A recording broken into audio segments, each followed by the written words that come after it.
नमस्कार दोस्तों, मैं आचार्य जोगिंदर गगनेजा आप सभी का एस्ट्रोलॉजी क्लासेस में स्वागत करता हूं। आज हम राहु के बारे में कुछ स्टडी करेंगे। राहु जब कुंडली के अलग अलग हाउसेस में बैठता है तो इसका जातक पे क्या प्रभाव पड़ता है, क्योंकि राहु जो प्लैनेट है वो एक्सपेंशन का प्लैनेट है। वो अनकन्वेंशनल वे देता है आदमी को काम करने के। तो अगर देखते हैं कि जब राहु किसी की कुंडली में फर्स्ट हाउस में है तो उस आदमी की मैग्नेटिक पर्सनैलिटी होगी, उसमें स्ट्रॉन्ग डिज़ायर होगी आगे बढ़ने की, वो दूसरों से अलग काम करने की उसमें थोड़ी इच्छा शक्ति होगी। वो थोड़ा आदमी जो है सेल्फिश भी हो सकता है। अब राहु अगर किसी के सेकंड हाउस में है तो क्योंकि वो अनकन्वेंशनल वे ढूंढता है तो वो पैसा कमाने का जो तरीका उसका होगा वो भी दूसरे लोगों से थोड़ा अलग सा होगा। वो थोड़ा रिस्क टेकर होगा, स्टॉक मार्केट से पैसा कमा सकता है वो, लेकिन उसकी जो लैंग्वेज है, उसकी जो बोलबानी है वो थोड़ी टफ होगी, हार्श लैंग्वेज वो यूज़ करेगा और थोड़ा फैमिली में भी उसकी मिसअंडरस्टैंडिंग जो हो सकती है। अब अगर राहु किसी के थर्ड हाउस में है, हम तो कहा जाता है कि third, six and 11th house में जब कोई मैलेफिक प्लैनेट होते हैं तो वो अच्छे होते हैं। तो राहु भी एक मैलेफिक प्लैनेट है। अगर राहु किसी का थर्ड हाउस में है तो वो आदमी थोड़ा फेयरलेस होगा, थोड़ा करेज वाला आदमी होगा, करेजियस आदमी होगा। थोड़ा वो आदमी मार्केटिंग में काम कर सकता है, वो पब्लिक रिलेशन में काम कर सकता है, वो मीडिया में काम कर सकता है, इस तरह का वो काम कर सकता है। और अगर राहु वहाँ पे थोड़ा अफ्लिक्शन में हुआ तो ये कहा जा सकता है कि वो उसके अपने सिबलिंग के साथ, थोड़े नेबर के साथ थोड़े अच्छे रिलेशन जो है वो नहीं होंगे। अब राहु किसी के फोर्थ हाउस में है तो उस आदमी में स्ट्रॉन्ग डिज़ायर होगी कि उसका जो घर हो वो बहुत बड़ा हो, उसके पास इम्पोर्टेंट गाड़ियाँ हो, वो इनसे पैसा भी कमा सकता है। लेकिन अगर उसके साथ एक मैलेफिक प्लैनेट भी और हुआ तो उसकी फॉरेन सेटलमेंट भी हो सकती है।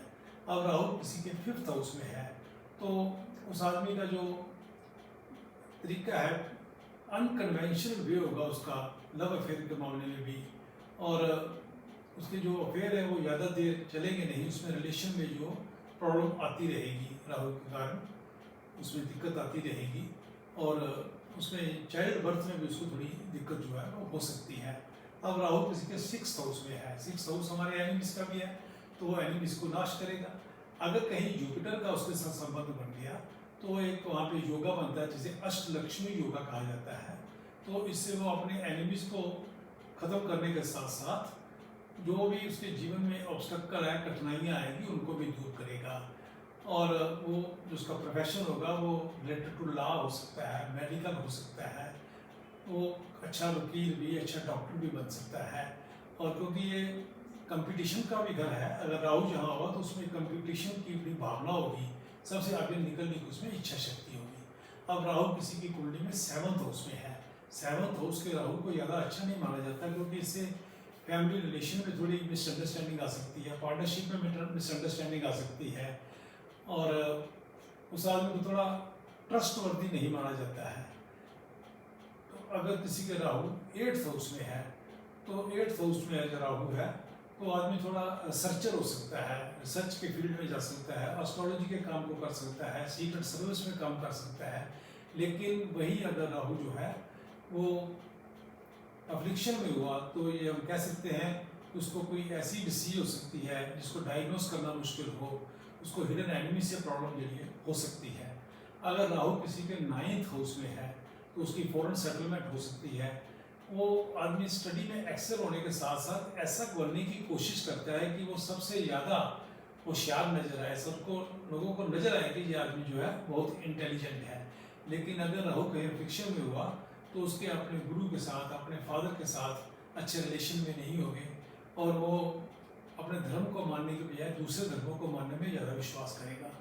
इसी तरह राहु किसी की कुंडली के 10th हाउस में है तो वो आदमी प्रोफेशन में और ऊंचाइयाँ छूने के लिए तत्पर होगा। वो आदमी बहुत उसमें स्ट्रॉन्ग डिज़ायर होगी, वो किसी तरह आगे बढ़ेगी, उसमें लीडरशिप क्वालिटीज़ होगी। वो इस तरह का शो करना चाहेगा कि वो जो काम कर जाए उसको देखने के लिए हर आदमी उसकी शलाघा करे, उसको थोड़ा प्रोत्साहित करे और वो थोड़ा और जीवन में थोड़ी ज़्यादा से ज़्यादा प्रमोशन वो ले सके। अब राहु किसी के 11th हाउस में है तो उस आदमी में स्ट्रॉन्ग डिज़ायर होगी, वो किस तरह वो मटेरियलिस्टिक थिंग्स को जो है वो प्राप्त कर सके। वो अनकन्वेंशनल वे चुनेगा कि किस तरह पैसे को ज़्यादा से ज़्यादा और बढ़ाया जा सके। उससे बहुत प्रभावशाली लोगों के साथ उसके संबंध होंगे। लेकिन अगर राहु अफ्लिक्शन में हुआ तो उसके कोई जेन्युइन फ्रेंड्स जो है वो नहीं होंगे। अब अगर राहु किसी कुंडली के 12th हाउस में है तो 12th हाउस में तो उसकी फॉरेन सेटलमेंट राहु करवाएगा। लेकिन अगर राहु अफ्लिक्शन में हुआ तो हम कह सकते हैं कि वो आदमी जो है पैसे को वेस्ट करेगा, अनप्रोडक्टिव जगह पे पैसा खर्च करेगा और उसको थोड़ी स्लीपिंग जो है इश्यूज के साथ हो सकते हैं। तो इसी तरह हमने आज देखा कि अलग अलग हाउसेस में राहु का क्या प्रभाव है। आप अपनी कुंडली पे इसको लगाइए और देखिए कि राहु जो है आपकी कुंडली के किस घर में बैठा हुआ है। या मैं एक बात और क्लियर कर देना चाहता हूँ कि राहु अगर अकेला बैठा है तो अपने उस घर के फल जो है वो खुद देता है। लेकिन अगर राहु किसी प्लैनेट के साथ बैठा है तो राहु उसकी जो गुण है उस प्लैनेट के वो ले लेता है। और क्योंकि राहु एक प्लैनेट जो है अडेप्टेबिलिटी का प्लैनेट भी है और उसके हिसाब से अपने जो उसके फल हैं थोड़े चेंज हो जाएंगे। तो इन्हीं शब्दों के साथ मैं आपसे विदा लेता हूँ। आने वाली वीडियो में कुछ और चर्चा करेंगे। नमस्कार। Thank you.